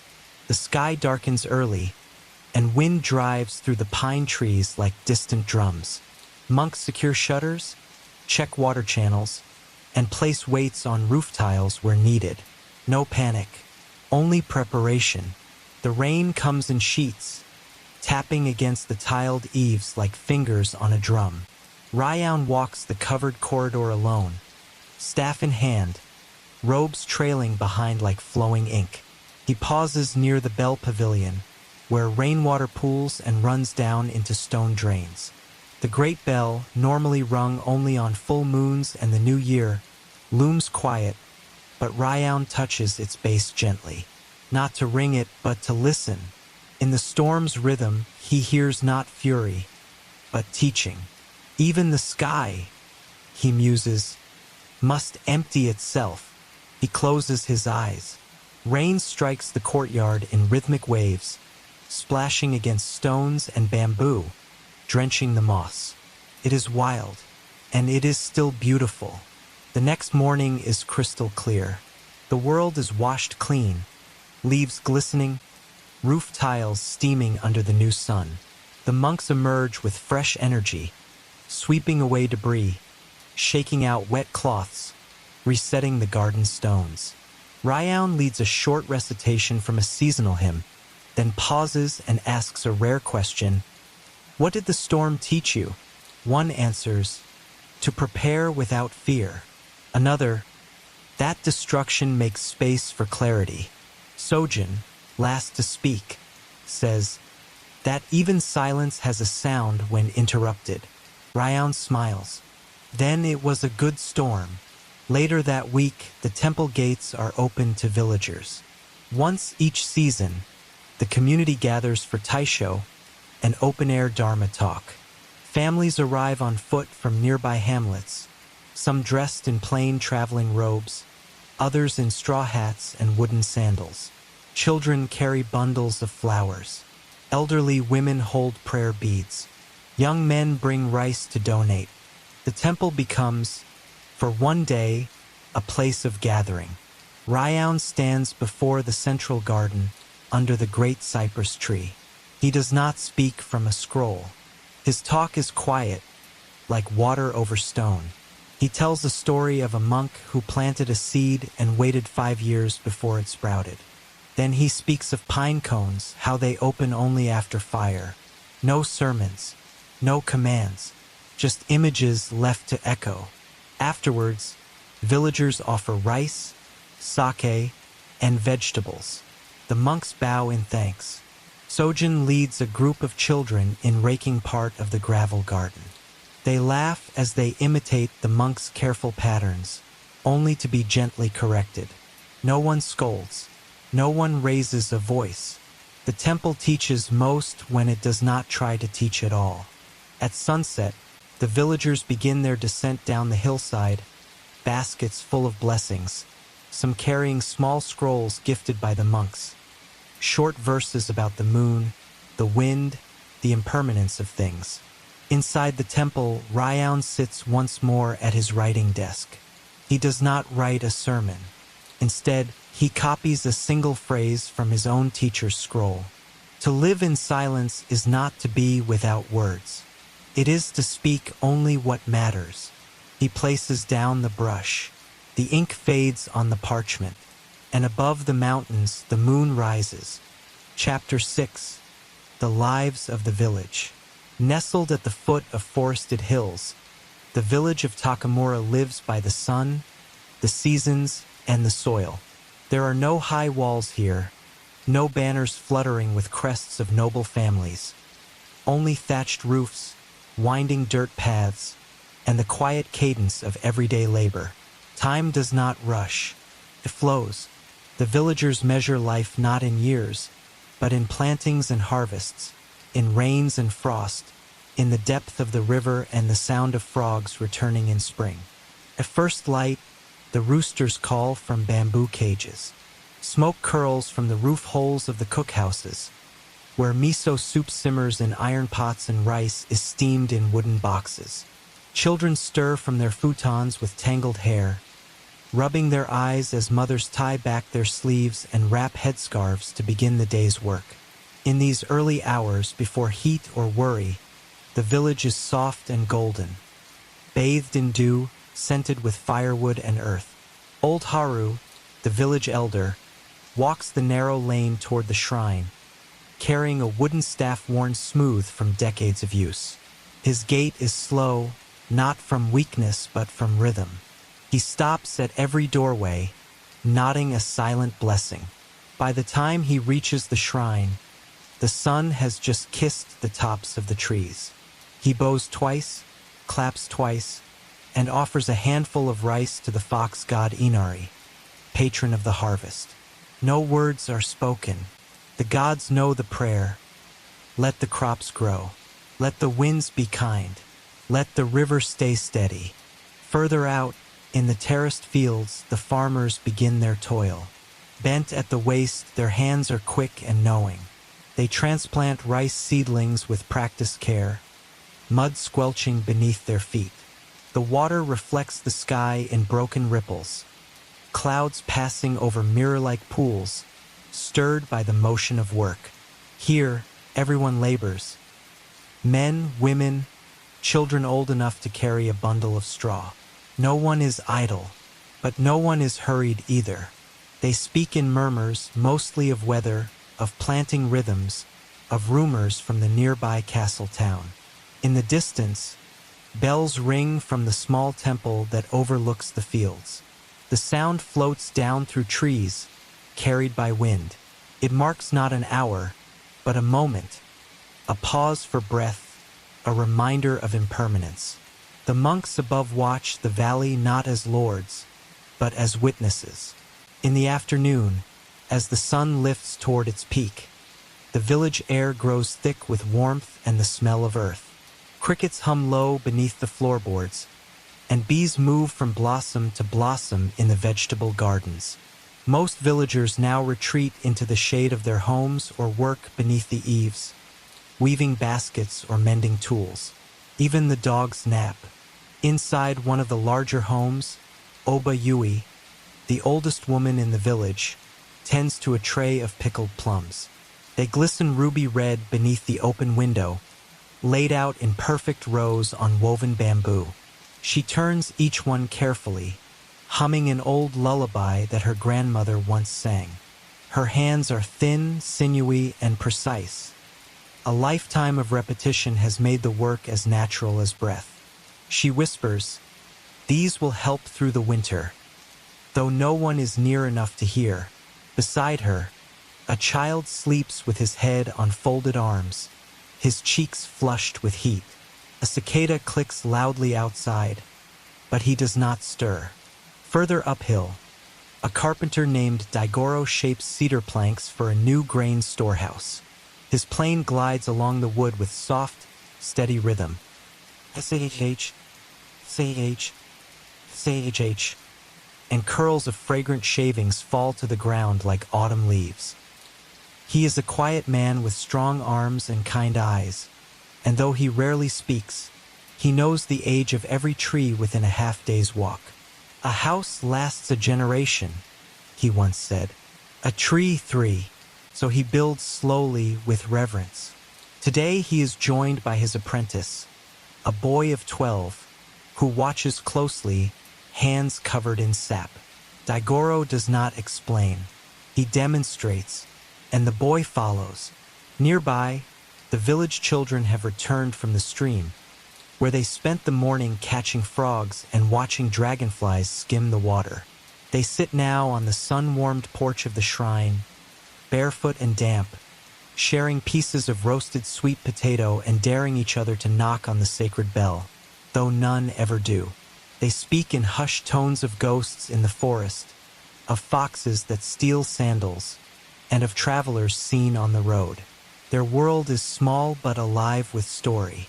One girl, Aiko, closes her eyes and listens, to the wind in the bamboo, to the chirp of a distant sparrow, to the barely audible clink of a pot from someone's kitchen. "Everything is always talking," she says quietly. The others giggle, but she knows she's right. As the sun begins to slide westward, long shadows stretch across the rice paddies, and the scent of grilled fish rises from the cook fires. Mothers call their children back from wandering. Fathers tie up bundles of straw. The entire village begins to shift, not from labor to leisure, but from effort to stillness. Supper is not a grand meal, but it is warm and nourishing. Each family gathers around a low table, seated on woven mats. Bowls of miso soup, steamed rice, pickles, and one simple fish are shared. There is little conversation beyond gentle murmurs, and no one eats faster than the slowest member. Gratitude is given, not as ceremony, but as custom, spoken softly, ida de kamasu. After the meal, the children run once more into the dusk, fireflies blinking in the reeds. Elders gather near the central fire pit, where someone always has a story ready. Tonight it is Uncle Genzo, a man with a crooked smile and a voice that grows deeper with each year. He tells of a time when the moon vanished and only the fox spirits could bring it back, of how the villagers left rice balls on every doorstep until the moon returned. The children listen wide-eyed, their imaginations dancing with flame. Old Haru sits in silence, smiling gently. He has heard this story 100 times, but he enjoys it every time. Later, when the fire dies low and children are gathered back into homes, the village returns to quiet. Lamps are extinguished, doors slide shut. Outside, the frogs begin their nightly chorus, joined by the rustle of trees and the occasional hoot of an owl. The mountain looms above, dark and patient. Inside their homes, villagers lie on tatami floors beneath light cotton covers. Some whisper prayers. Others think of the weather of next week's planting, or of nothing at all. The day is done, and it has been enough. Above them, the stars spread wide, reflected in still paddies and quiet streams. And somewhere beyond, near the forest's edge, a fox watches with golden eyes, unmoving, listening. Tomorrow will come, the fields will call, and life in Takamura will begin again, as it always has. Chapter 7: Women of the Household. In the hush of early morning, long before the sun warms the roof tiles or birds call from the persimmon trees, the women of the household rise with soft steps and practiced grace. The tatama floor is cool beneath their feet. A breeze moves gently through the open shoji doors, rustling the linen curtains like the whisper of old paper. In this household, a modest but well-kept home within the castle town, lives Okayo, a woman of 40 years with strong hands and a measured voice. Her husband is a low-ranking samurai, often away in service to the Lord, leaving her to manage the rhythms of home life with precision and care. She begins by lighting the fire. The clay hearth breathes slowly to life, orange light flickering beneath the iron kettle. Water is boiled for tea, and rice is set to steam in a lidded pot. She moves with no wasted motion, wrapping her sleeves back, tying her hair up into a knot. Her eldest daughter, now, appears silently behind her, bowing in greeting before taking up the mortar and pestle to grind toasted sesame. No orders are spoken. These actions are taught by living them. In the inner courtyard, shaded by bamboo and plum trees, Okayo's mother-in-law, Atsuru, tends to the garden. Though her back is slightly bent and her hair entirely gray, her movements remain precise and rhythmic. She prunes the morning glories that climb the wooden trellis, careful not to disturb the cicadas sleeping beneath their leaves. She pauses only to sip tea not hot, but cooled from an hour before, and to listen. "A well-run home," she once said, "is quieter than a monastery." By the time the men of the house stir, the home is already in harmony.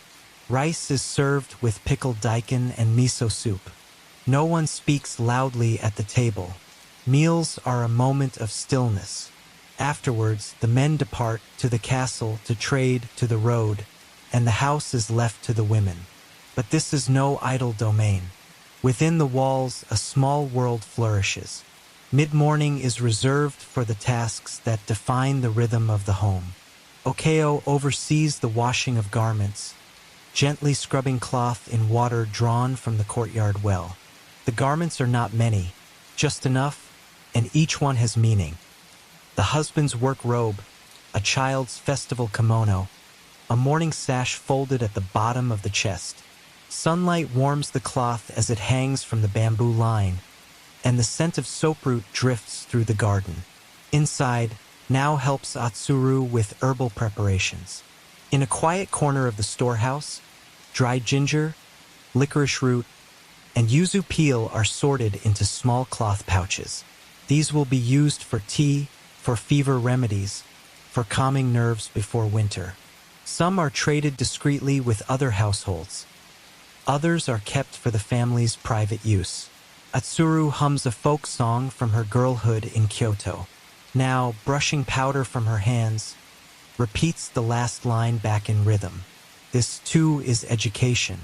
On some days, Okayo visits neighbors, not out of leisure, but to exchange skills and news. One woman weaves silk thread, another specializes in embroidery. A third has a garden known for its medicinal chrysanthemums. These visits are not gossip. They are the lifeblood of knowledge and resourcefulness, passed from matron to daughter-in-law, from friend to friend, sealed in bowing gestures and small gifts of pickled plums or rice flour. Okayo herself is known for her calligraphy, letters written for neighbors to distant family members, elegant hand drawn with a bamboo brush and black ink. She writes not with flourish, but with balance. Every word carries care. Once a month, she even writes the offerings tag for the shrine priest, who says little but always bows deeply. As the sun climbs toward its zenith, a hush falls over the household. The floorboards cool in the shade, and even the cicadas soften their cries. It is the hour of needlework, when the women gather in the sitting room with baskets of fabric, worn wooden spools, and small tins of polished bone needles. Okayo settles by the open veranda, light filtering through bamboo slats, casting thin shadows across her lap. Now unrolls a bolt of indigo-dyed cotton, recently washed and sun-dried. She is learning to cut it into panels for a new juban, an under-kimono for her youngest brother. Under her mother's steady guidance, she measures, folds, and begins to stitch with slow, careful fingers. The needle slides in and out, in rhythm with her breath. Her brow furrows in concentration, and Okayo gently says, "The thread listens if you're kind." Atsuru works more swiftly, her hands moving with quiet ease. She patches her grandson's sleeping mat, humming a lullaby from a summer festival decades past. Each stitch is small, nearly invisible, as if the fabric were never torn. By early afternoon, the house stirs again with the sound of boiling water. Now prepares a small tray of sweets, rice crackers, a sliver of chestnut paste, and 2 cups of barley tea. She sets it beside the garden and calls to her younger sister, Tama, who has spent the morning chasing butterflies and reciting poetry to the family cat. At 8 years old, Tama is more dream than duty, but still, she watches. As the girls sip tea and the cicadas begin their louder chorus, Okayo fetches a wooden box from the shelf. Inside are old family heirlooms, hairpins, silken cords, faded fans, and small ceremonial objects passed down through generations. On this day, she shows her daughters a red lacquer comb once worn by her own mother. "Not for vanity," she says, "but for dignity." Now turns it in her hand, feeling its weight, its quiet power. In this home, history is not recited. It is touched, worn, lived. Later, with the heat easing and the sun descending, Okayo walks with the children to the village shrine. Along the way, they pass plum trees heavy with fruit, a shallow stream where carp flick their tails, and other women tending evening fires or airing futons. Everyone nods. Nothing urgent, just the soft pulse of an ordinary day. At the shrine, they bow and ring the bell once. The girls offer a handful of beans and clap twice. Tama closes her eyes and whispers a wish. Okayo does not ask what it was. Wishes, she believes, are meant for the wind, not for others. On the way back, the sky glows amber. Swallows dart low across the rooftops, and incense smoke drifts from an upstairs window.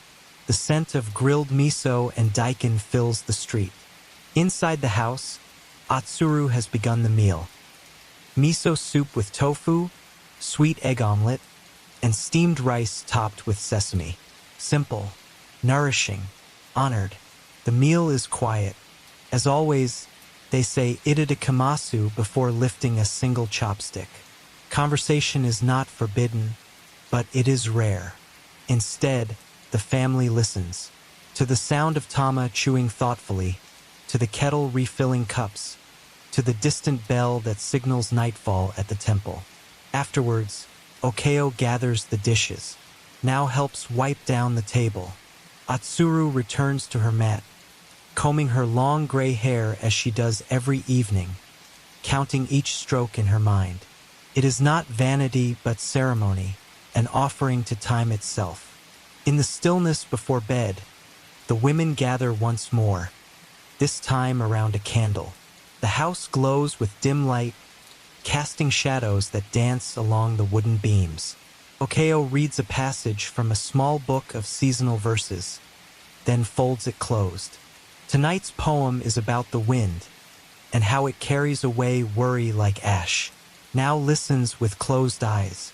Tama lies with her head on her sister's lap, breathing slowly, nearly asleep.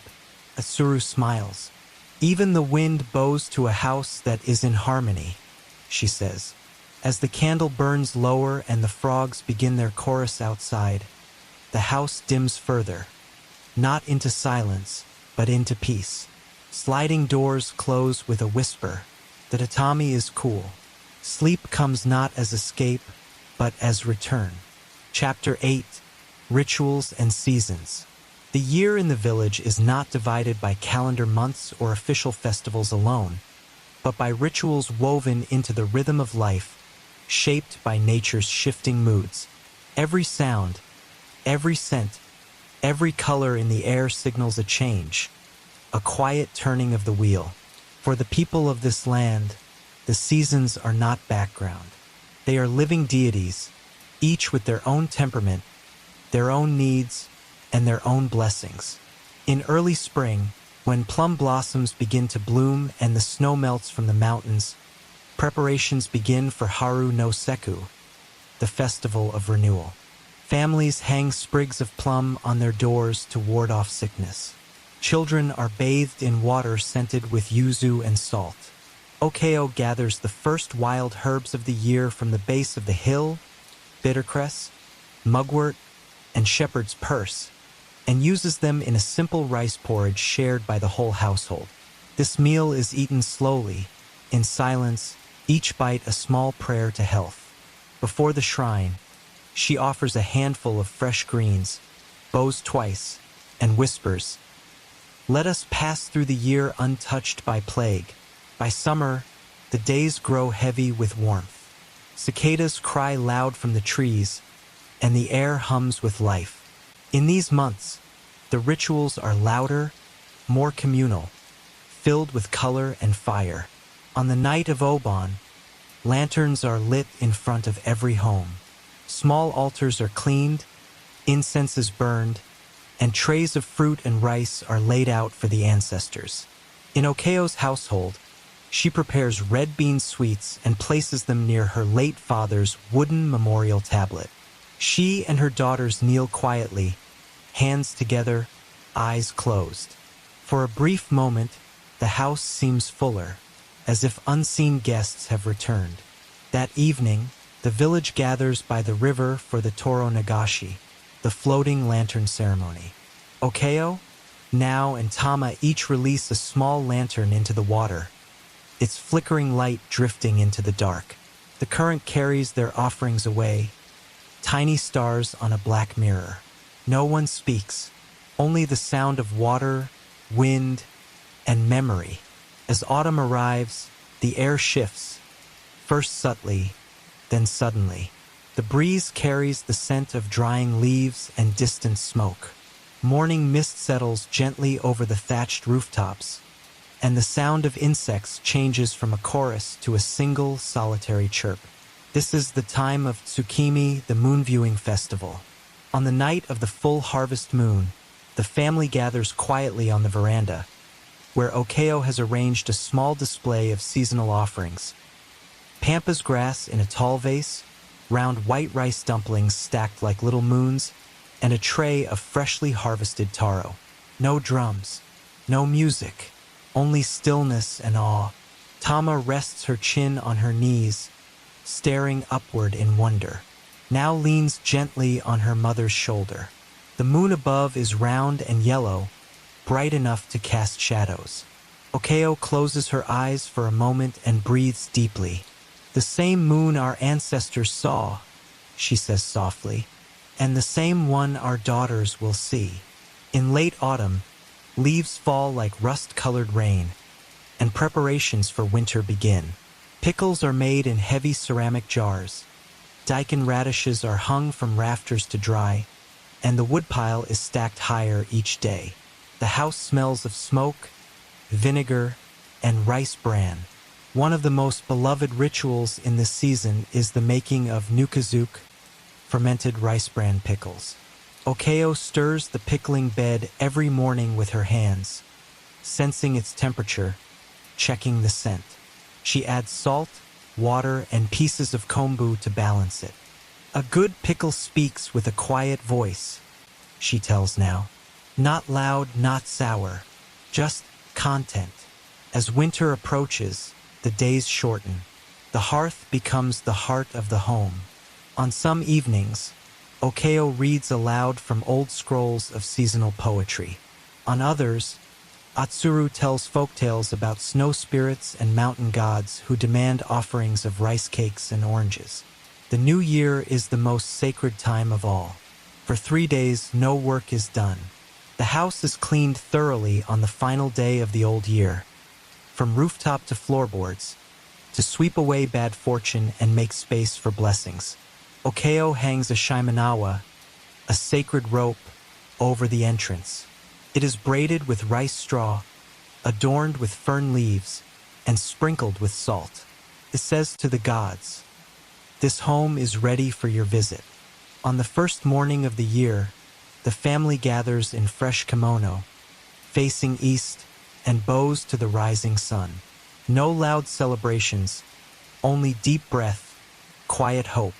Each season, each ritual, is both a farewell and a welcome, a moment held gently in both hands. Time in this world is not something to fight, but something to honor.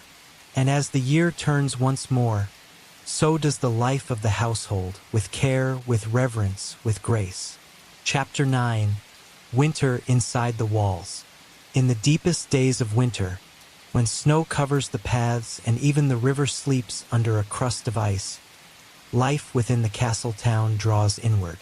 Outside, the world is silent. Roofs bowed under white weight, trees frozen in posture, and crows the only moving figures in the landscape. Inside, the homes are warm with coal braziers, heavy quilts, and stories that stretch like shadows across the tatami. Within the modest compound where Okayo lives, the outer gate is closed by mid-afternoon. The children no longer roam the alleys or chase wind-blown leaves. Instead, they sit huddled beneath the kotatsu, a low table with a heater beneath and a thick quilt draped over it. Their legs stay warm as they shell roasted chestnuts, play card games, and whisper secrets to one another while steam rises from nearby teacups. Tama draws cranes on scraps of washi paper, now copies a poem in brushstroke. The sound of the brush on paper is a kind of winter lullaby. Okayo begins each winter morning the same way, lighting the charcoal brazier, checking the rice jar, boiling water for miso soup with dried mushrooms and kelp. There is no fresh produce now, only what has been preserved or dried. Pickles from late autumn, root vegetables from storage, fish salted and hung in the cool shade weeks before. Despite the cold, she wears no complaints on her face. Winter is not to be endured. It is to be lived through with discipline and grace. She teaches now how to fold towels to dry near the hearth, how to fan the coals just enough to wake them without waste, how to press a cloth steeped in ginger tea to someone's back when the wind enters their bones. These are the arts of the household, quiet, precise, and rarely noticed until absent. In the small room near the entryway, Atsuru tends to her silk threads. Winter is weaving season, when there are no fields to tend, no errands to run. The loom is set beside the window where light is best in the morning. She works slowly, pulling weft across warp with care, creating patterns that resemble frost on glass, pine needles in snow, or the soft movement of smoke. Now sometimes watches, holding a spool steady or trimming excess threads. She asks, "What is this one for?" "For the spring," Atsuru replies. "A wedding robe, even if the girl hasn't been born yet." In this house, the future is woven slowly, one strand at a time. As evening falls in winter, it does so suddenly. A rush of deepening blue and quiet. Shadows stretch early, and by the time the fifth bell echoes from the distant watchtower, the house is already cloaked in dusk. Candles are lit sparingly. Oil lamps flicker in corners. The warmth is drawn inward, not only into the body, but into the voice, the gesture, the breath. Tonight, the snow continues to fall, silent, slow, and persistent. Okayo closes the storm shutters with a soft thud. She pauses a moment to watch the flakes descend in the courtyard, blanketing the plum tree in white. No wind, no sound but the wood creaking slightly under the cold. Inside, the family eats close together. Sweetened millet porridge, dried persimmons, and warm broth. Not a feast, but a meal. Enough. They sit in quiet gratitude, the steam from their bowls rising like ghosts of summer. After supper, a new ritual begins, story hour by the hearth. Atsuru, wrapped in 3 layers of old kimono, recites from memory. Her voice is raspy, but steady, like dry parchment turned gently by hand. She speaks of the Yukiana, the snow woman who appears on blizzard's breath, with eyes like ice and a touch that freezes the soul. Tama listens wide-eyed. Now, though older, still clutches her sleeve. Okayo sits quietly, adding tea leaves to a pot, and smiles. They speak of mountain monks who meditate in the snow, wrapped only in resolve, of foxes who wear the skin of travelers, of how, on the longest night, it is said that even the gods sleep. Outside, snow keeps falling. The fire crackles. Silence wraps the house in wool. The next morning, the world is entirely white. No footsteps, no wool marks, only snow, smooth as rice flour, undisturbed. Okayo opens the door briefly and takes a deep breath. The air is sharp, clean, still. The family will stay inside again. Today is for quiet things. Stitching, repairing sandals, writing letters, reading. The men of the house remain at home too, sharpening blades, mending armor, or practicing calligraphy in silence. Even their routines slow, humbled by the weight of winter. Okayo lays a fresh branch of pine above the family altar. She places a small bowl of salt, a slice of daikon, and a dried tangerine in offering. No words are spoken, but all hearts bow. In these days, time becomes less linear, it softens. The line between hours, between chores, between dreams and waking, blurs. This is not inactivity. It is stillness with purpose. When the snow finally stops, the village will reemerge. The paths will be swept. The plum trees will bud. But for now, the silence is sacred. And so the house breathes, not with movement, but with memory, with care, with the rhythm of those who have lived through many winters before. Chapter 10. The Last Light of Day. As the year winds gently to a close, and winter light stretches long shadows across tatami mats, the rhythm of life inside the castle town slows to a near halt. In this final chapter of the season, of the day, and perhaps of an era, there is no need for urgency. Everything important has already been done. Each gesture, each meal, each whisper. The last light of day becomes an altar, and the home itself, a sacred space of memory. Okayo sits by the window where the sun filters in through the lattice, a golden stream resting across her hands. She is mending an old obi sash, not for wear, but to preserve the fabric, once dyed with safflower and now softened by decades of use. She works slowly, not out of fatigue, but intention. There is nowhere to be, nothing more to finish. Only this needle, cloth, sunlight, breath. Outside, the air carries a stillness known only to old winters. The sky glows amber over the mountain ridge. Smoke from dozens of hearths curls into the sky like incense prayers. Even the children are quiet. In the kitchen, a pot simmers rice porridge with chestnut and seaweed. A humble dish, but full of warmth and meaning. Okayo stirs it gently, humming the tune her mother used to sing during twilight. Atsuru, sitting nearby, closes her eyes and smiles at the sound. The same melody, she says softly. We sang when you were little, before you had your own name. This is how memory lives here, not in monuments, but in habit and harmony.